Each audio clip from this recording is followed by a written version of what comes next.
Assalamualaikum warahmatullahi wabarakatuh.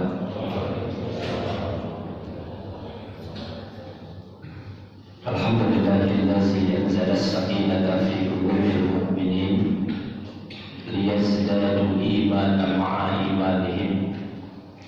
Asyhadu an la ilaha illallah wa asyhadu anna Muhammadan abduhu wa rasuluh. Allahumma salli ala Muhammadin wa ala alihi wa ashabihi ajma'in. Amma ba'du, fa inna asdaqal haditsi kitabullah wa khairul hadi hadi Muhammadin sallallahu alaihi wasallam. Wa qala ta'ala fi kitabihil karim, a'udzu billahi minasy syaithanir rajim. Ya ayyuhalladzina amanu taqullaha wa tanzur nafsum ma qaddamat lighad. Wattaqullaha innallaha khabirun bima ta'malun. Shadaqallahul azim. Ma'asyiral muslimin, Bapak Ibu yang dimuliakan Allah, alhamdulillah kita bersyukur atas limpahan karunia iman dan Islam. Pagi ini di suasana yang cukup sejuk, kita dipertemukan Allah,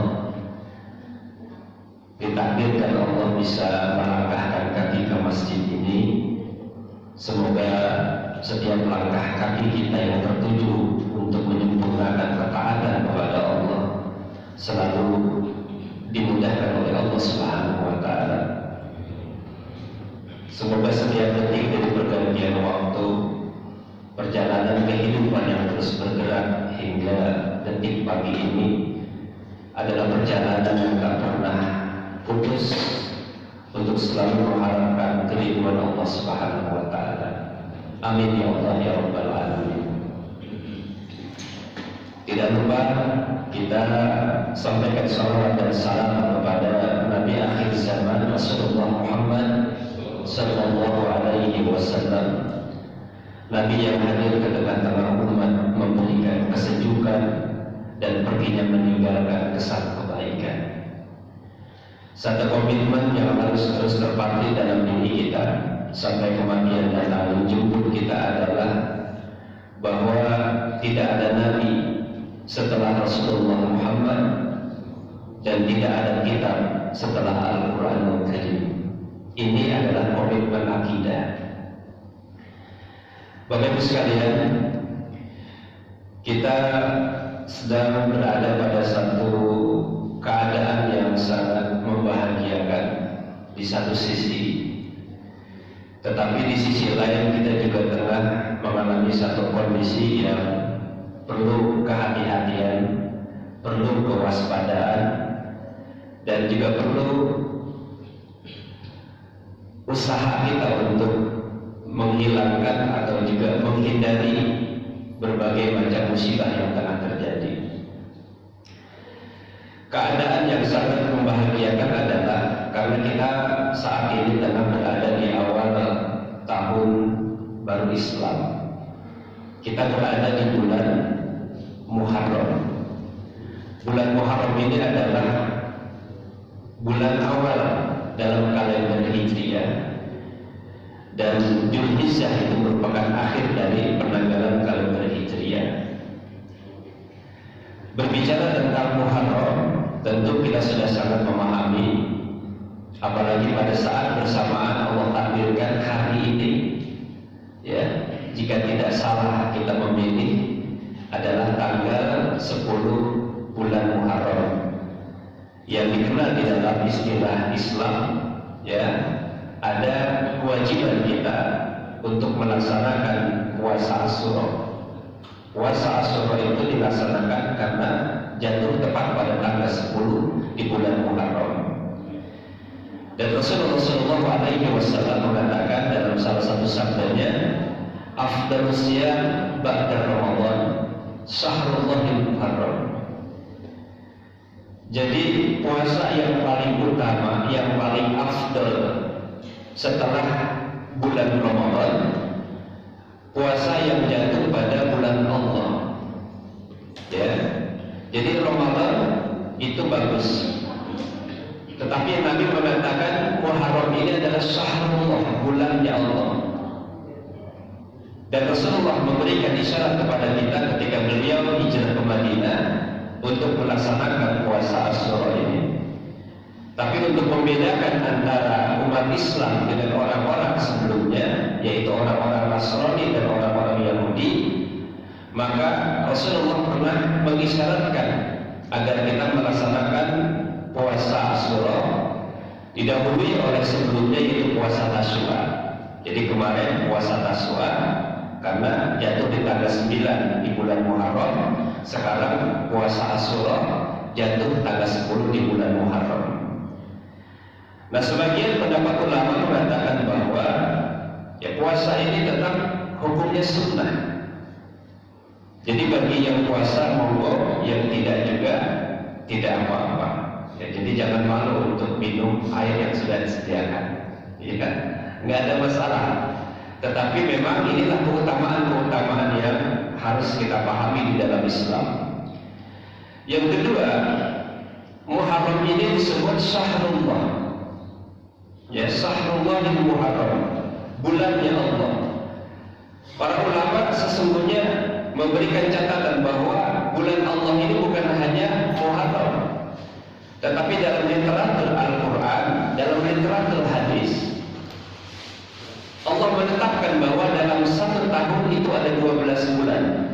Inna iddata syuhuri indallahi 12 syahran bi kitabillah yauma khalaqas samawati wal arda minha arba'atun hurum. Sesungguhnya bilangan tahun atau bilangan bulan dalam satu tahun itu ada 12 bulan, dan itu sudah ditetapkan oleh Allah. Bahkan pada saat Allah menciptakan langit dan bumi, minha arba'atun hurum, di antaranya ada 4 bulan yang dimuliakan. Ya, yang pertama adalah bulan Zulqa'dah, yang kedua adalah bulan Zulhijjah, yang ketiga adalah bulan Muharram, yang keempat adalah bulan Rajab.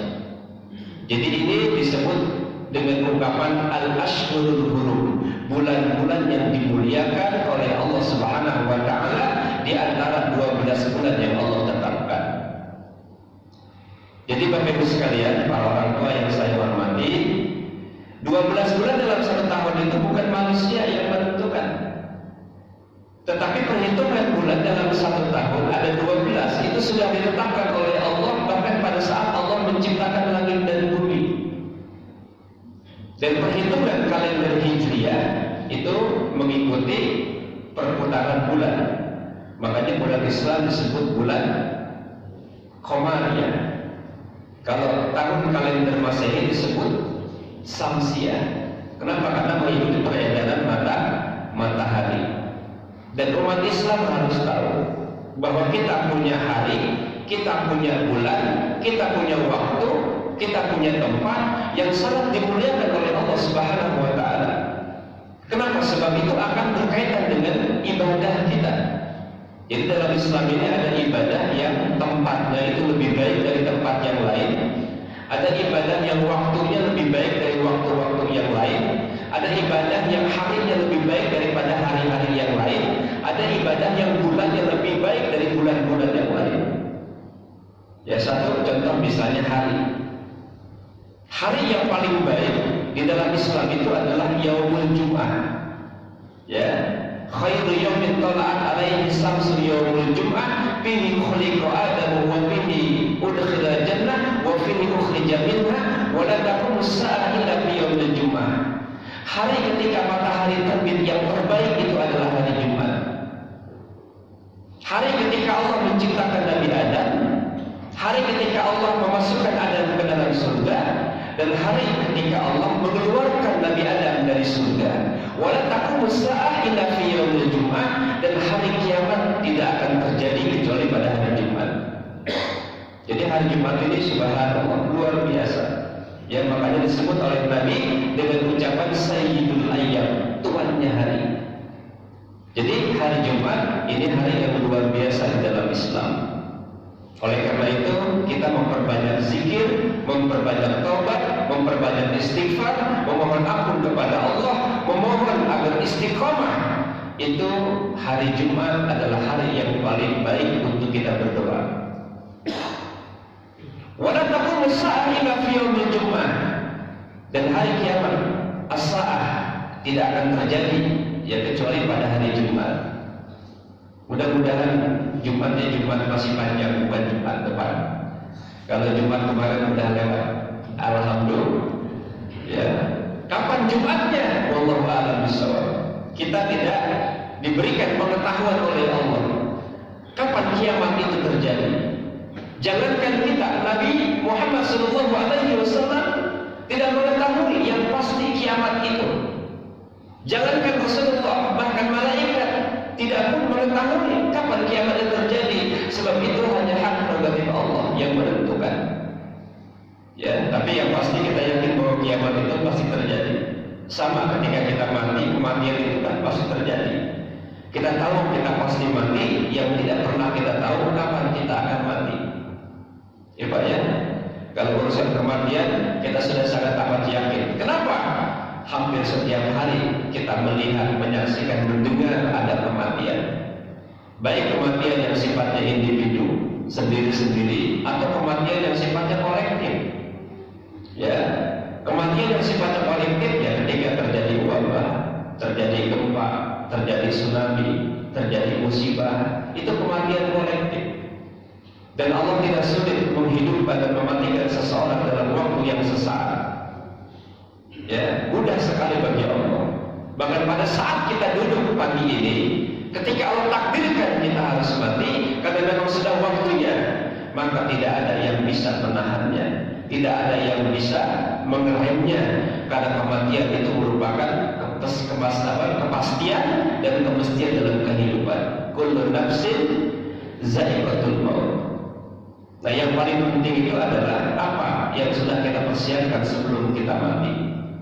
Ya, sebab kata Nabi, al-qayyisu man dana nafsahu wa 'amila lima ba'dal maut. Orang yang cerdas itu mereka adalah orang yang senantiasa melakukan introspeksi diri dan orang yang selalu beramal untuk sesudah matinya. Ini orang cerdas.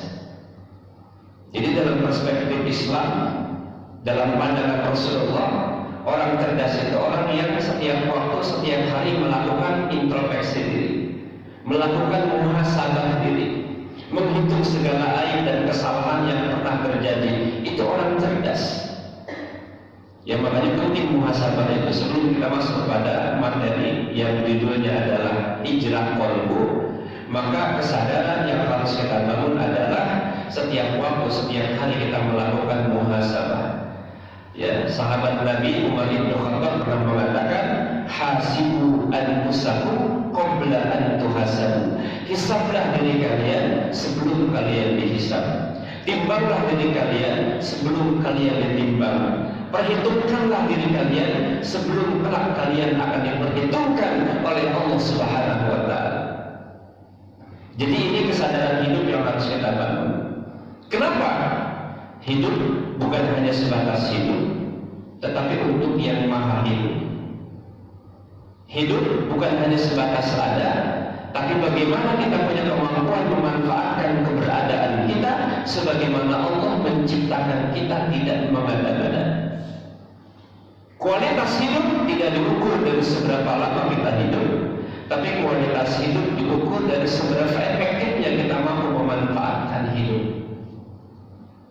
Ini konteksnya muhasabah. Karena biasanya kajian di awal-awal Muharram, bagaimana kita membangun kesadaran muhasabatun nafs. Ya, salah satu aspek terpenting untuk menjaga kualitas ketakwaan kita kepada Allah itu adalah muhasabah. Bahkan Syekh Abdullah Nasirullah di dalam kitabnya Ar-Ruhyatul Da'iyah, dia mengatakan, kalau kita ingin setiap hari memiliki keistiqomahan ketakwaan kita, ya, istiqomah dalam takwa, maka paling tidak ada 5 perkara yang tidak boleh kita lewati dalam hidup ini. Ada 5 M. M yang pertama itu adalah mu'aqabah. M yang kedua itu adalah muraqabah. M yang ketiga muhasabah. M yang keempat mujahadah. M yang kelima mu'ahadah. Ini 5M. Ya nanti silakan di browsing atau cari di buku karangan Syekh siapa tadi? Sampai lupa lagi kan. Ya, ini santai saja, jangan tegang ini kok pada tegang ya. Insya Allah nanti setelah ini ada nasi uduk. Ya. Tapi kalau saya bilang sudah puasa Muharram, jangan-jangan nasi uduknya nggak dimakan, sudah disiapkan. Kalau saya nanti dibungkus saja. Siapa tahu nanti ya di dekat rumah ada yang tidak puasa. Ini penting Pak, kesadaran untuk melakukan 5M ini. Ya, tadi saya balik sebetulnya yang kelima ini yang pertama. Apa itu mu'ahadah? Mu'ahadah itu artinya mengingat perjanjian kita dengan Allah Subhanahu wa Ta'ala. Jadi kita hidup itu sebetulnya sudah melakukan kontrak kehidupan, sudah ada MOU. Ya, ketika Allah mengatakan, bukankah aku ini Tuhanmu? Maka kita mengatakan, bala syahidna, betul, kami bersaksi bahwa tidak ada Tuhan selain Engkau. Jadi ketika kita diciptakan oleh Allah pada saat berada di alam ruh, sudah ada perjanjian kontrak kehidupan untuk mentauhidkan Allah Subhanahu wa Ta'ala. Makanya tauhid ini inti Islam yang paling mendasar. Tauhid ini adalah tujuan kita beribadah. Untuk apa? Mentauhidkan Allah. Inilah Islam. Makanya seorang ulama besar ya menulis sebuah buku yang berjudul Ushulus Salasah. Beliau mengatakan bahwa paling tidak ketika kita memahami konsep Islam, ada 3 prinsip yang paling mendasar. Apa itu Islam? Yang pertama, al-Islam al-istislamu lillahi bitauhid wal inqiyadu lahu bitta'ah wal bara'atu minasyirki wa ahli. Ini 3 prinsip Islam, dan umat Islam harus paham ini. Ketika tidak paham tentang 3 prinsip dasar ini, maka diragukan keislaman kita. Luar biasa ya. Diragukan Pak. Lah kok bisa? Banyak di antara kita yang memahami Islam, yang sudah menjadi Islam dari kecil. Sebab Islam itu ada Islam alamiah, ada Islam ilmiah. Ya, secara alamiah jujur kita memang sudah Islam dari kecil. Alhamdulillah. Kenapa kita sudah Islam? Karena orang tua kita beragama berada di lingkungan masyarakat yang mayoritas Islam. Alhamdulillah. Kenapa? Allah telah berikan kita hidayah Islam. Pada saat kita terlahir, kita sudah menjadi Islam. Kenapa? Karena orang tua kita ya memposisikan kita menjadi Islam. Tapi itu Islam alamiah, secara alamiah. Kemudian kita besar, ya, kita menikah, sampai kemudian kita hidup bermasyarakat. Secara alamiah kita sudah menjadi orang Islam. Pertanyaannya adalah, apakah secara ilmiah kita pernah mempertanyakan Islam kita? Bukan berarti saya meragukan keislaman kita semua yang ada di sini, tapi secara ilmiah memang harus dipertanyakan Islam kita. Kenapa? Karena literatur sejarah mengatakan Islam di Indonesia ini, ya kan? Makanya ada beberapa kubu yang dikotak-kotakan, ada kubu tradisional, ada kubu ini, kubu itu, Islam modern, macam-macam. Saya tidak ingin mengkotak-kotakan itu. Yang paling penting bahwa kita sudah Islam, itu sudah bersyukur kepada Allah. Kenapa? Karena Islam itulah yang menyelamatkan kita. Tapi 3 prinsip ini harus kita pahami. Yang pertama, al-Islam al-istislamu lillahi bitauhid. Maknanya adalah Islam itu adalah berserah diri kepada Allah, ya, dengan selalu mentauhidkannya, berserah diri. Makanya makna Islam berasal kata dari akar kata aslama yuslimu islaman, ya, berserah diri. Tapi berserah dirinya kita kepada Allah Subhanahu wa Ta'ala dengan mentauhidkannya, dengan tidak menyekutukannya, dengan tidak melakukan kemusyrikan, dengan tidak mempercayai Tuhan-Tuhan selain Allah Subhanahu wa Ta'ala. Ya, asyhadu an la ilaha illallah wa asyhadu anna tauhid yang pertama yang kita ucapkan, ikrar kita, mengakui bahwa tidak ada ilah kecuali Allah, mengakui bahwa Nabi Muhammad adalah nabi dan utusan Allah. Nah, ketika kita berserah diri kepada Allah dengan mentauhidkan Allah, kita selalu berzikir mengucapkan kalimat tauhid la ilaha illallah. Ya, ini kalimat luar biasa. Man kana akhiru kalamihi la ilaha illallah dakhala jannah.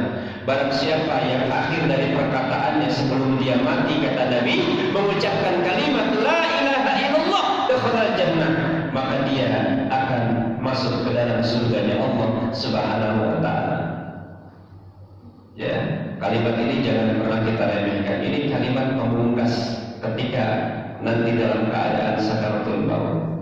Makanya di dalam Islam itu sebelum orang meninggal, pada saat sakaratul maut itu ditalkinkan. Ya, apa ditalkinkan itu? Diajarkan untuk mengucapkan kalimat la ilaha illallah. Semua, bukan hanya orang awam, para guru, para ustaz, para ulama, para kiai ketika meninggal, walaupun dia kiai dan dia mudah hafal, tiap hari dibaca, dia ulama, tiap hari dizikirkan, tapi dalam keadaan sakaratul maut tetap ditalkinkan dengan diajarkan, diajak mengucapkan kalimat la ilaha illallah. Dan ternyata subhanallah, faktanya ada juga orang yang menurut kita dalam pandangan kehidupan dunianya bergelar ustaz, bergelar kiai, bergelar ulama, tapi ternyata ada yang tidak bisa mengucapkan kalimat la ilaha illallah. Sementara orang biasa, bukan ulama, bukan ustaz, bukan kiai, justru ketika dalam keadaan sakaratul maut dia begitu mudah mengucapkan kalimat la ilaha illallah. Jadi tidak jaminan itu, Pak.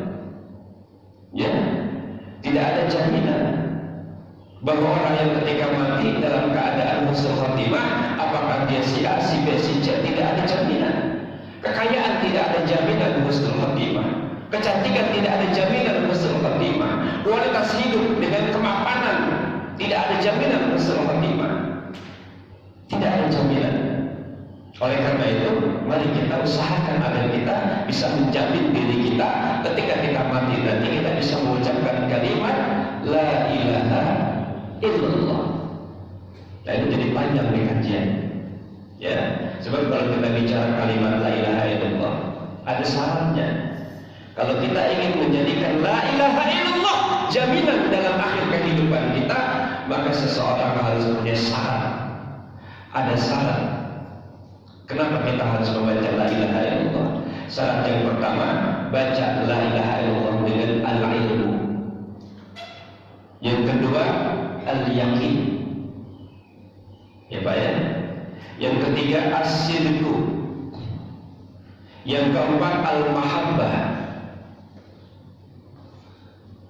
Ini jaminan. Yang pertama, baca kalimat la ilaha illallah, fa'lam annahu la ilaha illallah, ketahuilah bahwa tidak ada ilah kecuali Allah. Baca dengan ilmu. Umat Islam, siapapun kita, dalam kondisi dimanapun kita, maka wajib membaca la ilaha illallah dan wajib tahu tentang konsep akidah la ilaha illallah. Harus ada ilmunya. Yang kedua apa? Al-yakin. Kita harus punya keyakinan yang kuat bahwa kalimat ini adalah kalimatul haq, kalimat yang paling benar. Ya, dengan kalimat inilah kita hidup, dengan kalimat ini kita memperjuangkan hidup, dengan kalimat ini kita mengakhiri hidup. Sebab tanpa kalimat ini sia-sia kehidupan kita. Mengaku Islam tapi tidak pernah paham kalimat konsep tauhid ini, maka keislaman kita dipertanyakan. Ini akidah. Jadi kalau bicara akidah sedikit keras. Walaupun saya kalau di radio lembut, ya banyak yang dengerin saya ternyata di sini. Saya di radio Dakar 107 FM. Dulu juga sebetulnya saya pernah bantu-bantu di radio Anissa. Bahkan Anissa TV dulu, ya salah satu penggagasnya adalah saya. Cuma nggak tahu apakah masih berlanjut atau tidak. Jadi di sini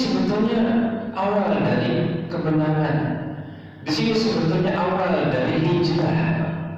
Jadi kalau saya memahami konsep hijrah, ya, hijrah itu kan sudah final sebetulnya secara materi, secara bahasa, secara istilah, sudah final. Apa makna hijrah itu? Rasulullah mengatakan al-muhajiru man hajara man nahallahu anhu. Orang yang hijrah itu atau orang yang disebut muhajir. Muhajir itu orang yang hijrah. Ya. Dulu di zaman Nabi ada dua kelompok, ada kelompok muhajirin, sahabat-sahabat yang hijrah dari Mekah ke Madinah. Kemudian ada kelompok ansar, orang-orang yang menunggu kehadiran sahabat-sahabat dari Madinah, berada di Madinah. Kelompok ansar, mereka orang-orang yang menolong orang-orang yang hijrah. Dan sekarang kita muhajirinnya ada, tapi ansarnya jarang. Ya. Kita hijrah dari tempat A ke B, tapi jarang yang nongol. Orang ansarnya jarang. Kalau muhajirnya banyak. Mudah-mudahan di sini ada dua, muhajirin dan juga kelompok ansar. Amin. Ya, Bapak itu muhajirin, orang-orang yang hijrah. Saya ini ansar. Kenapa? Nama saya memang Anwar Ansari. Ya, Anwar Ansari Mahdum. Yang pertama al-ilmu, syarat la ilaha illallah. Yang kedua al-yakin. Yang ketiga as-sidqu, jujur dalam kalimat la ilaha illallah. Jangan kita berzikir mengucapkan kalimat la ilaha illallah, lisan kita mengucapkan kalimat itu, tapi hati kita masih mendua. Ya Bu, Bu, boleh tidak mendua? Halo, tidak. Jadi kalau kita mendua dalam akidah, mendua dalam tauhid, mendua dalam mengesahkan Allah, Allah marah Ibu. Jadi bilang sama bapak, ternyata Allah saja marah kalau diduakan. Ya, apalagi saya Pak. Allah marah kalau diduakan. Makanya syarat kalimat yang berikutnya adalah al-ikhlas. Orang-orang yang mengucapkan kalimat la ilaha illallah harus betul-betul ikhlas. Wa ma umiru illa liya'budullaha mukhlishina lahu din dalam surah Al-Baqarah. Ya, kita tidak diperintahkan kecuali untuk memurnikan din. Ya, mukhlisin, murni. Jadi ikhlas itu maknanya murni. Ikhlas itu maknanya bersih. Ikhlas itu maknanya bening, Pak. Jadi ketika orang berikhlas dalam beribadah semata-mata hanya untuk Allah, bukan untuk yang lain. Ketika seorang ikhlas dalam berakidah semata-mata hanya Allah semata, tidak ada yang lain, tidak ada ilah-ilah. Ya, tidak ada ilah-ilah. La ilaha, tidak ada ilah. Di situ kalimat nafi, peniadaan. Illallah, kecuali Allah. Maka hidup kita, mati kita, ya, itu ada dalam genggaman Allah Subhanahu. Maka kalau orang yakin, percaya dengan penuh ketulusan, keikhlasan, berdasarkan ilmu, berdasarkan kejujuran, berdasarkan keyakinan, ketika kita tertimpa musibah, apakah itu kematian, apakah itu bencana, maka dianjurkan mengucapkan istirja. Inna lillahi wa inna ilaihi raji'un. Baca itu Ibu dengan ikhlas. Jadi bukan hanya sebatas ungkapan. Dan kalimat ini sebetulnya boleh dibaca pada saat kita melakukan atau mendapatkan musibah yang dalam bentuk apa saja, sekecil apapun. Ya, ada satu riwayat diceritakan di dalam tafsir Imam Al-Qurtubi, meriwayatkan dari Ikrimah sahabat Nabi, ketika beliau berada di rumah Rasulullah, lampu rumah Rasulullah padam. Lampu rumah Rasulullah padam. Lantas apa yang diucapkan Nabi ketika lampunya padam? Inna lillahi wa inna ilaihi raji'un. Sahabat Ikrimah yang berada di Kentabi penasaran, ya Rasulullah, apakah ini juga bentuknya musibah? Apa kata Nabi? Na'am, kullu ma'adha mu'min bahwa musibah. Ya, iya. Segala sesuatu yang menimpa seorang mukmin itu adalah musibah. Jadi kalimat istirja kita boleh ucapkan Pada saat kita tertimpa musibah dalam bentuk apapun, sekecil apapun, apalagi yang besar seperti kematian. Ya, kita sungguh taklim di sini bawa kendaraan motor tiba-tiba hilang belakangnya. Mudah-mudahan mobil saya masih ada. Ya, pas lihat ke depan, innalillahi, mobil saya hilang. Innalillahi, sendal saya hilang. Ya, sakit itu musibah enggak, Bu? Bu, sakit musibah bukan? Ibu pulang, bapak lagi batuk, innalillahi wa inna ilaihi raji'un. Ya. Kata bapak, emangnya saya udah mati apa? Kok ngucapin innalillah? Kata Allah, bukan kata Ustaz. Ya kan? Kalimat istirja innalillah itu terdapat di dalam surah Al-Baqarah ayat 156. Jadi kalau kita bicara musibah itu ada rangkaian ayat 155, 156, 157. Ya, kapan waktu nanti kajian bawa Quran. Jadi kalau ini namanya jimping, baji kuping. Ya, mudah-mudahan nyangkut di tengah-tengah. Sebab katanya kalau jimping itu, ya baji kuping masuk kuping kanan, keluar kuping. Tidak. Mudah-mudahan ini Bapak Ibu orang yang hafalannya kuat. Amin. Ya, insya Allah. Bu, lihat surah Al-Baqarah 155, 156, 157. Apa kata Allah berkaitan dengan musibah? وَلَنَبْلُوَنَّكُمْ بِشَيْءٍ مِنَ الْخَوْفِ وَالْجُوعِ وَنَقْصٍ مِنَ الْأَمْوَالِ وَالْأَنفُسِ وَالثَّمَرَاتِ وَبَشِّرِ الصَّابِرِينَ الَّذِينَ إِذَا أَصَابَتْهُمْ مُصِيبَةٌ قَالُوا إِنَّا لِلَّهِ وَإِنَّا إِلَيْهِ رَاجِعُونَ أُولَئِكَ عَلَيْهِمْ صَلَوَاتٌ مِنْ رَبِّهِمْ وَرَحْمَةٌ وَأُولَئِكَ هُمُ الْمُهْتَدُونَ. Jadi sudah final ini musibah. Orang-orang Islam paham kalau ada musibah itu pasti jelas. Kenapa? Allah sudah tetapkan lewat ayatnya. Allah abadikan dalam Al-Quran. وَلَنَبْلُوَنَّكُمْ بِشَيْءٍ مِنَ الْخَوْفِ وَالْجُوعِ وَنَقْصٍ مِنَ الْأَمْوَالِ وَالْأَنفُسِ وَالثَّمَرَاتِ. Sungguh akan kami berikan ujian, musibah kepada kalian, kepadamu. Ya, pertama apa? Sedikit rasa takut, itu musibah. Ya kan? وَلَنَبْلُوَنَّكُمْ بِشَيْءٍ مِنَ الْخَوْفِ وَالْجُوعِ. Ju itu kelaparan. وَنَقْصٍ مِنَ الْأَمْوَالِ, kekurangan harta, kemiskinan. وَالْأَنفُسِ, jiwa, kematian. Ya, jelas. وَالثَّمَرَاتِ, kekurangan buah-buahan. Jadi kalau ada orang kelaparan sudah ditetapkan oleh Allah, itu musibah. Kalau ada kematian sudah ditentukan oleh Allah, itu ujian. Kekurangan harta, kekurangan buah-buahan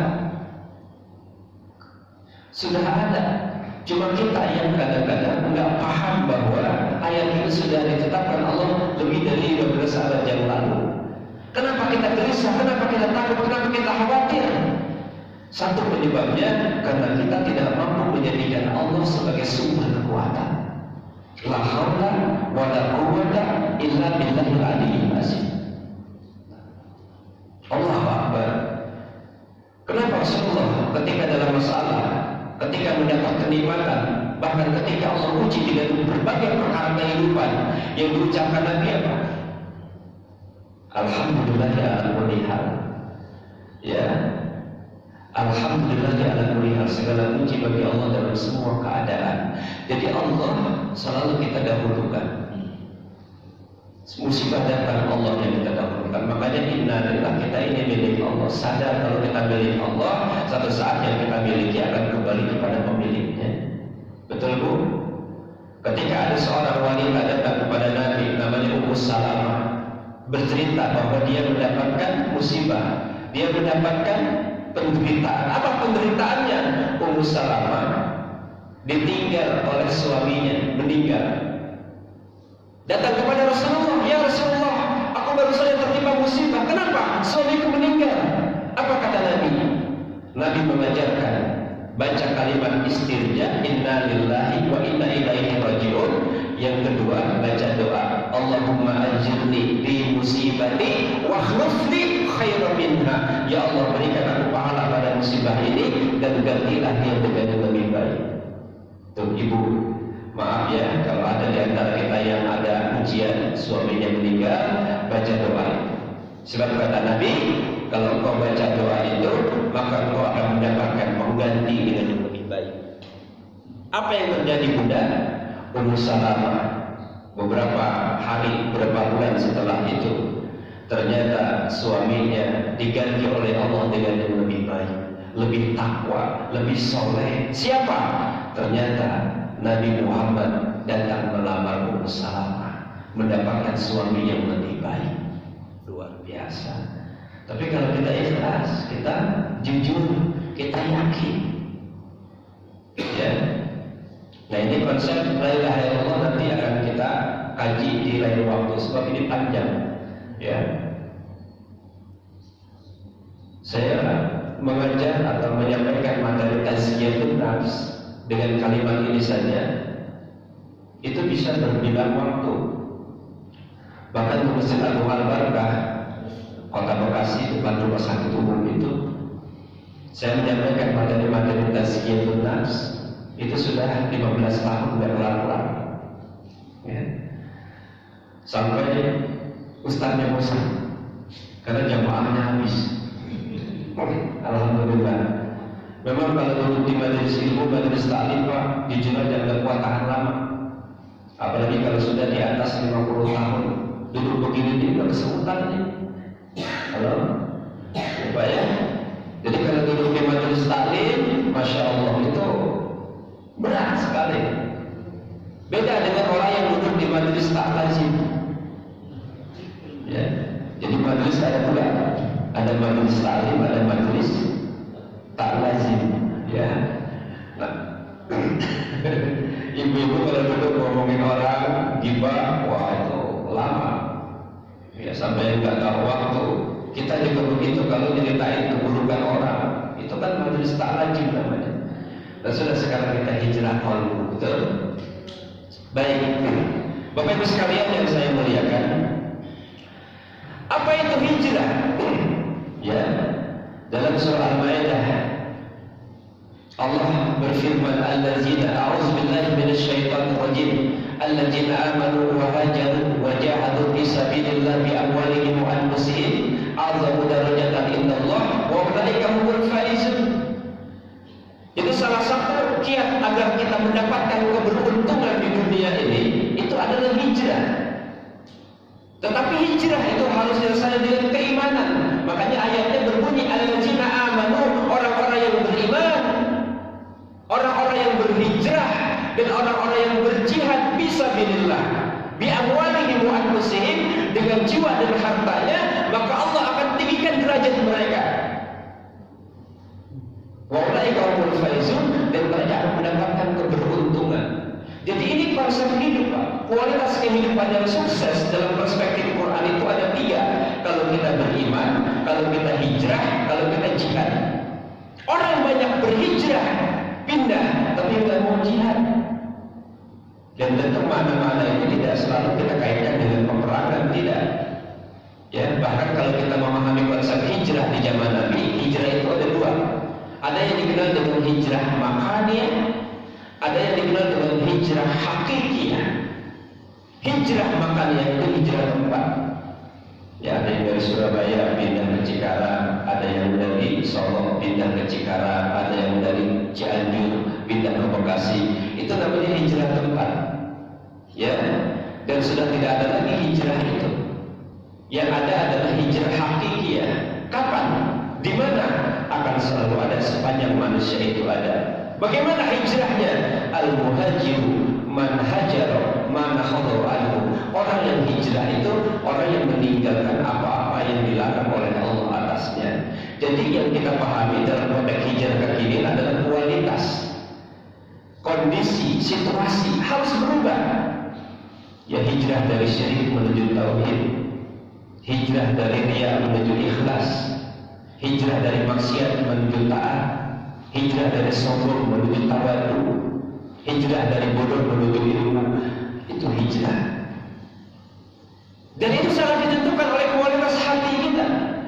Makanya yang paling mendasar adalah hijrah qalbu. Kenapa harus qalbu yang harus kita bersihkan dulu? Sebab ini intinya. Ala wa inna fil jasadi mudghah, idza salaha salaha al jasadu kulluh, wa idza fasadat fasada al jasadu kulluh. Ala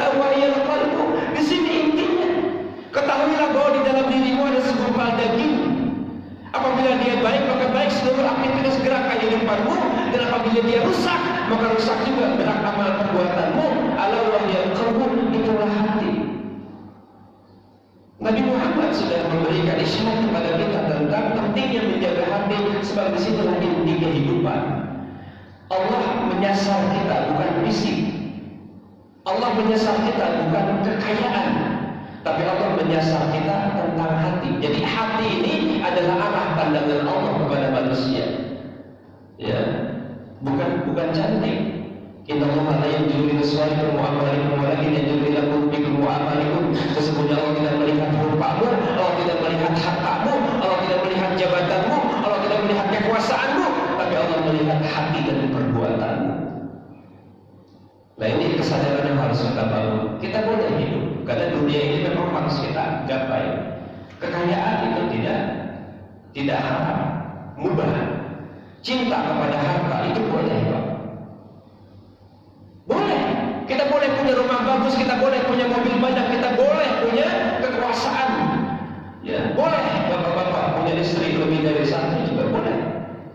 Halo. Ya. Nah, ini ibu-ibu nih udah mulai miring wajahnya. Kalau udah bicara lebih dari satu, ya boleh enggak, Bu? Enggak, ya. Ya. Kalau gitu kajiannya nanti kapan-kapan bapak-bapak ada yang undang. Ya. Mahabbah, cinta.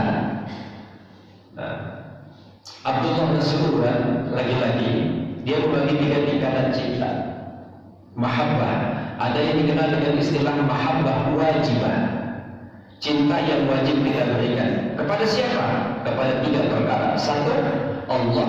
2, Rasulullah. 3, jihad fisabilillah. Wajib bagi orang yang beriman kepada Allah dan Rasulnya, wajib mencintai 3 perkara ini: Allah, Rasul, jihad. Itu Ustaz provokator. Jangan-jangan dia teroris nyuruh jihad. Jihad itu maknanya mujahadah, bersungguh-sungguh dalam ketaatan kepada Allah. Wajib hukumnya, Pak. Sebab hidup ini harus sungguh-sungguh. Menjaga wajib. Kalau kita sungguh-sungguh kita dapat. Allah juga Pak sungguh-sungguh nyiptain kita.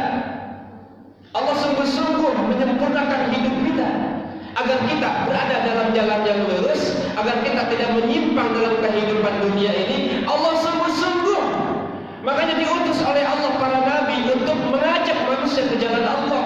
Allah turunkan Al-Quran sebagai hudan linnas, petunjuk bagi manusia. Allah sungguh-sungguh, Pak. Jadi Allah bukan cuma-cuma, bukan main-main. Dunia ini bukan persinggahan sebentar semata, tapi dia perjalanan waktu yang panjang untuk keabadian nanti. Di awal tadi saya katakan dalam surah Al-A'raf ayat berapa itu? 18. Ya ayyuhallazina amanu taqullaha wa tanzur nafsum ma qaddamat lighad wattaqullaha innallaha khabirun bima ta'malun. Hai orang-orang yang beriman, bertakwalah kepada Allah dan hendaklah setiap diri memperhatikan apa yang diperbuatnya untuk akhirat. Apa yang diperbuatnya untuk akhirat? Bertakwalah kepada Allah karena Allah mengetahui apa yang kita perbuat. Jadi kita hidup ini persinggahan sebentar dalam perjalanan panjang menuju keabadian. Yang abadi itu akhirat. Dan untuk itulah kita sholat, kita puasa, kita zakat, kita haji, kita sedekah, kita muamalah untuk kehidupan yang kekal. Kalau kita nggak yakin akan kehidupan yang kekal akhirat, ngapain kita sholat? Capek-capek subuh, enakan tidur. Untuk apa kita membangun sarana ibadah yang bagus ini? Agar kelak tempat ini bisa menjadi catatan amal kita di akhirat. Orang yang di dunianya membangun tempat sujud, membangun masjid, maka dia akan dibangunkan masjid di surga Allah Subhanahu wa Ta'ala. Luar biasa. Mudah-mudahan cantiknya masjid ini lebih cantik daripada akhlak kita. Amin, Bu. Ya, sampai jam berapa ini kajian? 9. Alhamdulillah. Saya sih senang-senang aja. Ya. Emang tukang ngomong. Cuma kalau sampai jam 9 kayaknya saya batal deh puasa.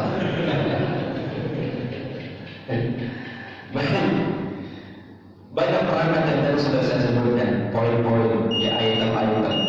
Tuh, udah waktunya. Ya. Kalau ngaji jangan pakai waktu ya Pak. Ya. Jadi mari kita bangun kesadaran itu. Yang pertama mu'aqabah, ya, mengingat perjanjian. Yang kedua muraqabah. Nah ini penting. Apa itu muraqabah?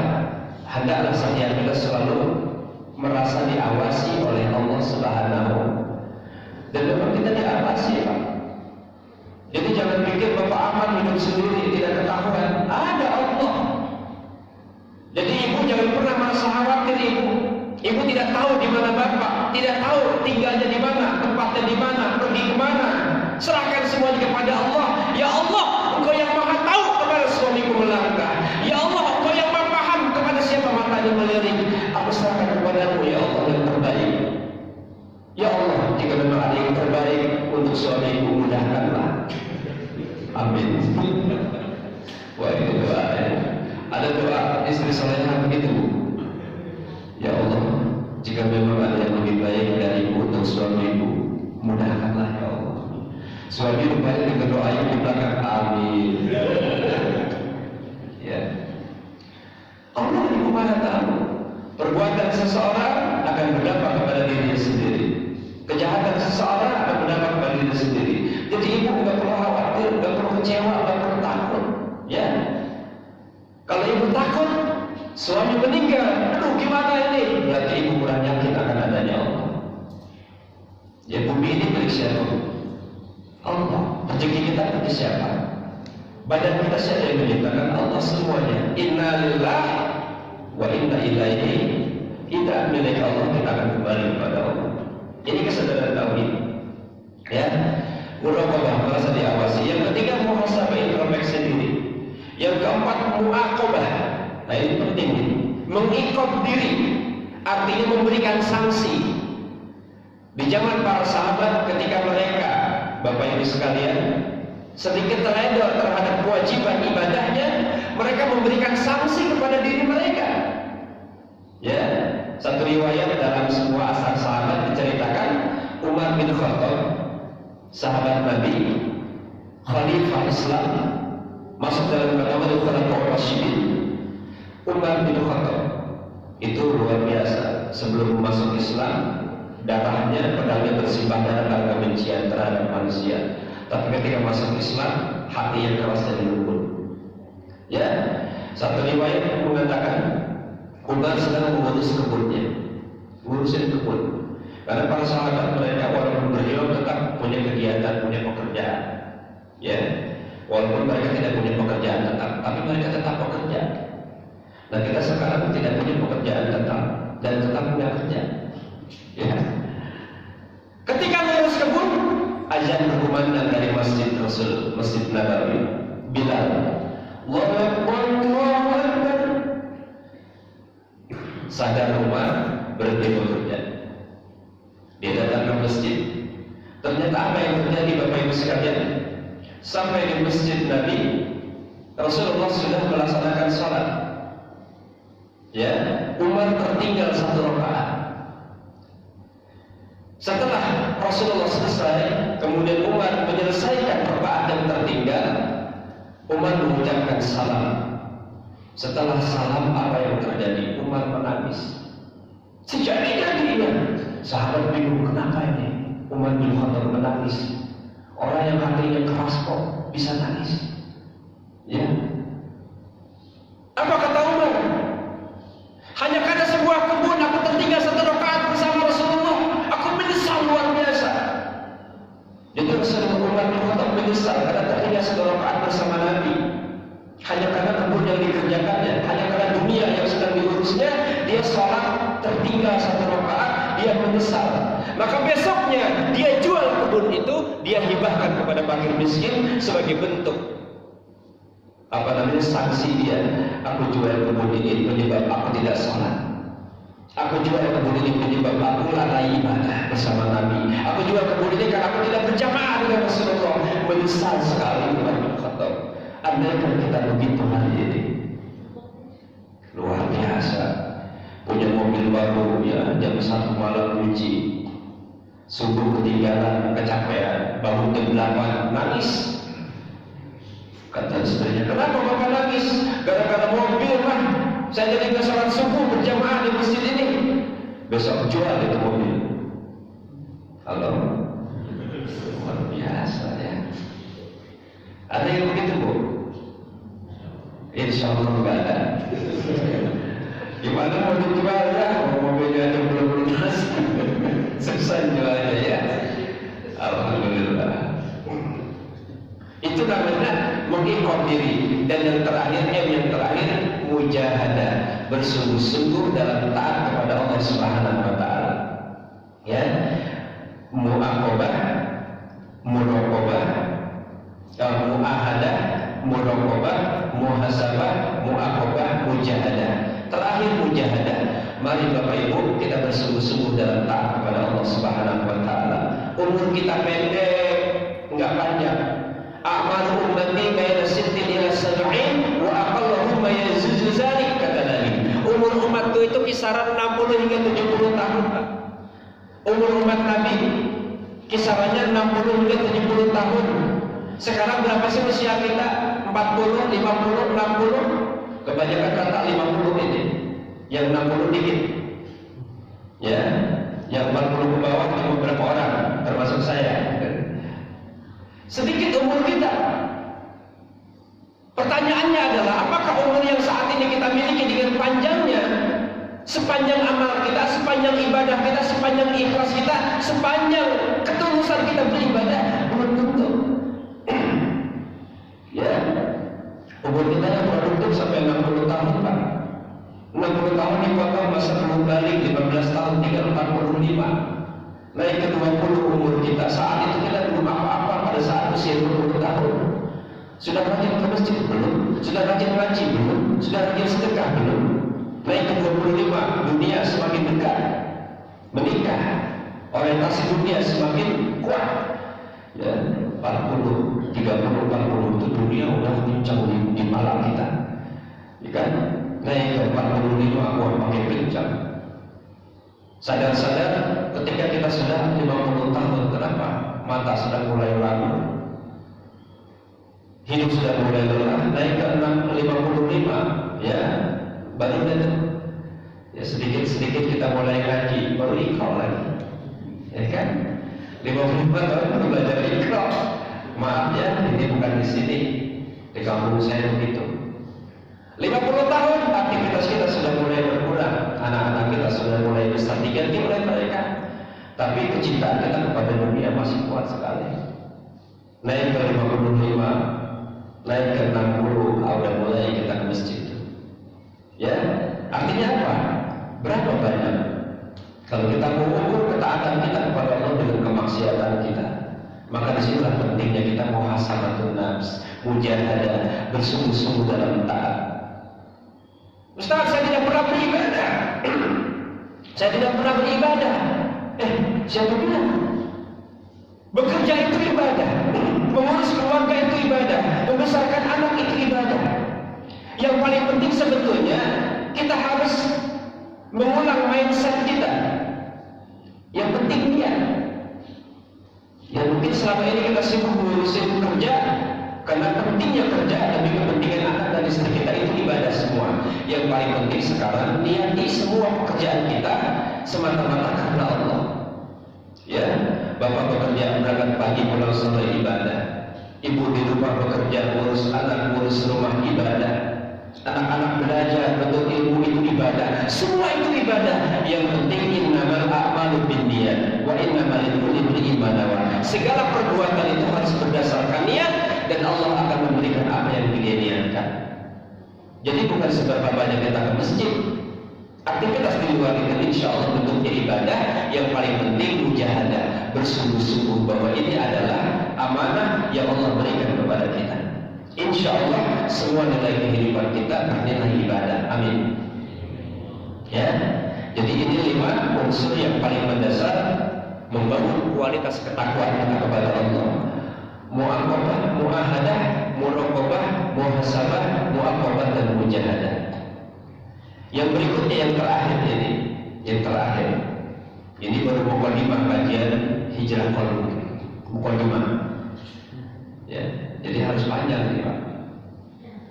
Terakhir, kenapa harus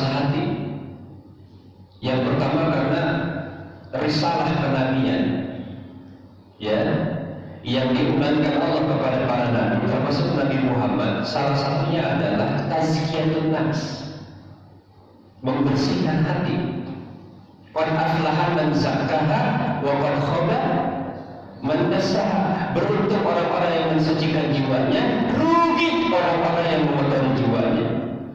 Dan Nabi diutus, kerangkanya adalah salah satunya tazkiyatun nafs.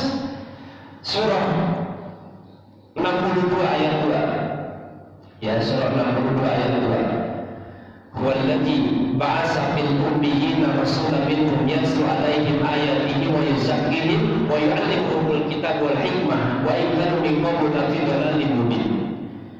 Ayat ini memberikan satu risalah penting tentang diutusnya Nabi. Huwallazi ba'atsa fil ummiyina, dialah Allah yang telah mengutus seorang rasul dari kaum yang ummiyin, yang buta huruf.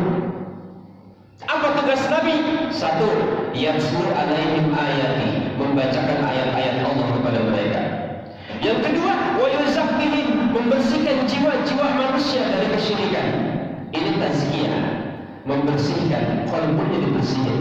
Yang ketiga, wa yu'allimuhumul kitab, mengajarkan Al-Quran. Yang keempat, hikmah, mencontohkan sunnah. Kenapa 4 poin ini penting? Menjadi satu kerangka diutusnya para nabi. Wa in kanu min qablu lafi dhalalin mubin, karena sesungguhnya sebelum itu manusia berada dalam kesesatan yang sangat nyata. Maka kalau kita tidak ingin tersesat, 4 poin dari perintah Allah kepada para nabi adalah: yang pertama tilawah, membaca; yang kedua tazkiyah, membersihkan hati; yang ketiga taklim, untuk ilmu; yang keempat hikmah, ikutin sunnah. Ya, insya Allah kita tidak akan pernah tersesat, selalu berada di jalan yang lurus. Ihdinas siratal mustaqim. Ya Allah, tunjukilah kami ke jalan yang lurus. Nah, ini terakhir di sini di al-mustaqim. Ini kita minta setiap hari pada saat kita sholat. Ihdinas siratal mustaqim. Ya Allah, tunjukilah kami ke jalan yang lurus, jalan orang-orang yang kau beri nikmat. Siapa? Para nabi, para siddiqin, para syuhada, para sholihin. Bukan jalan orang-orang yang telah kau murkai, dan bukan jalan orang-orang yang kau, ya, ihdinas siratal mustaqim siratal ladzina an'amta 'alaihim ghairil maghdubi 'alaihim waladdallin. Bukan jalan orang-orang yang kau murkai, dan juga bukan jalan orang-orang yang tersesat. Siapa yang dimurkai dan tersesat? Para ahli tafsir mengatakan kita harus jauh dari dua golongan ini. Yang pertama adalah orang-orang Nasrani, yang kedua orang-orang Yahudi. Insya Allah kalau kita punya ajak dekat melakukan 5 komitmen tadi, kita akan mengakhiri kehidupan kita dengan husnul khatimah. Amin ya Allah ya Rabbal alamin. Baik Bapak Ibu sekalian, karena namanya juga kuliah subuh ya. Kuliah subuh itu adalah kulkas kuliah ringkas. Kalau orang sini menanya kultum, kuliah terserah antum. Ya. Jadi karena kultum kuliah terserah antum, ya mau saya mau berhenti, ya mau saya ya. Karena rumah saya jauh Pak, dari saya jam 3 dari rumah. Rumah saya menjadi asing. Alhamdulillah Allah takdirkan pagi ini saya bisa bersilaturahim. Saya doakan kepada Bapak Ibu yang hadir, semoga Allah berkahi rumah tangganya, berkahi keturunannya, berkahi rezekinya, berkahi umurnya, dan berkahi iman Islamnya. Dan mudah-mudahan Allah akhiri kita kelak menjadi husnul khatimah. Subhanakallahumma wa bihamdika asyhadu an la ilaha illa anta astaghfiruka wa atubu ilaik. Assalamualaikum